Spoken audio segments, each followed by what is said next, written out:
வெறும் இந்த காய்கறி அவிச்ச தண்ணி தான். உப்பும் மஞ்சளும் மட்டும்தான் போட்டிருக்கேன், வேறு எதுவும் போடல. ஓகேவா? புரிஞ்சுதா? மன்னிச்சிடலையா?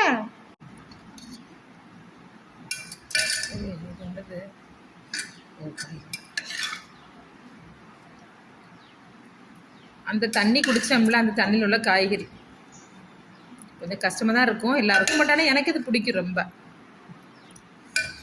இதை வந்து எடுத்து, ஐயோ நல்லா சூடாக இருக்கு. அவியல் காய்கறி இருக்குல்ல, அது வேணா போதும். புளி டேஸ்ட்டுக்கு வேணுங்கிறவங்க புளி சேர்த்துக்கலாம். அவியல் காய்கறி அப்படியே அவிச்சு உப்பு மஞ்சள் வேணும்னா புளி போட்டு சேர்த்துக்கலாம். இது வாழைக்காய், இது இந்த சேனக்கிழங்கு, ஊருன்னு சொல்லுவாங்க, நாக்கு ஊருன்னு சொல்லுவாங்க. அந்த கிழங்கு ஊரெல்லாம் ரொம்ப சத்துக்கூடாது.